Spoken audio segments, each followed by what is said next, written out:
నెల్లూరు జిల్లా ఆత్మకూరు దశాబ్దాల తరబడి విద్యుత్ రంగంలో పనిచేస్తున్న కాంట్రాక్టు మరియు అవుట్సోర్సింగ్ కార్మికుల సమస్యల పరిష్కారం కోసం మరియు డిమాండ్ల సాధన కోసం ఆంధ్రప్రదేశ్ విద్యుత్ కాంట్రాక్టు కార్మికుల జేఏసీ ఆధ్వర్యంలో ఆగస్టు 3వ తేదీ విజయవాడలో జరిగే రాష్ట్ర సదస్సుకు ఆత్మకూరు డివిజన్లోని కాంట్రాక్టు కార్మికులు అధిక సంఖ్యలో పాల్గొని జయప్రదం చేయాలని యునైటెడ్ ఎలక్ట్రిసిటీ ఎంప్లాయీస్ యూనియన్ రాష్ట్ర కమిటీ సభ్యులు మహేష్ రెడ్డి పిలుపునిచ్చారు.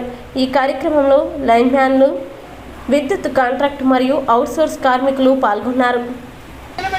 ముఖ్యమంత్రి గారు ఇచ్చిన హామీని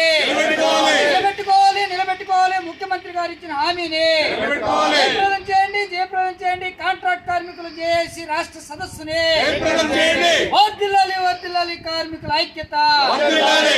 నా పేరు మహేష్.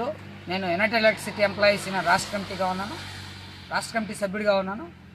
ఈరోజు విద్యుత్ రంగంలో గత 20 సంవత్సరాలుగా పనిచేస్తున్నటువంటి కాంట్రాక్ట్ కార్మికుల్ని రెగ్యులర్ చేస్తామని చెప్పి ముఖ్యమంత్రి గారు ప్రతిపక్ష నాయకుడిగా ఉన్నప్పుడు హామీ ఇచ్చున్నారు.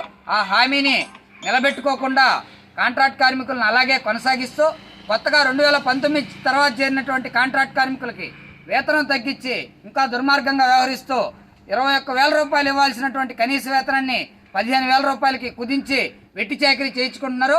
వీటన్నిటికీ వ్యతిరేకంగా ఆగస్టు 3వ తేదీన విజయవాడ మాకినేని బసవపున్నయ్య భవన్లో జరిగేటువంటి రాష్ట్ర సదస్సుకి ఇక్కడ ఉండబడ్డ కార్మికులందరూ హాజరయ్యి జయప్రదం చేయవలసిందిగా కోరుచూ ఆత్మకూరు డివిజన్ మొత్తం తిరిగి కార్మికులను ఆహ్వానిస్తున్నాం.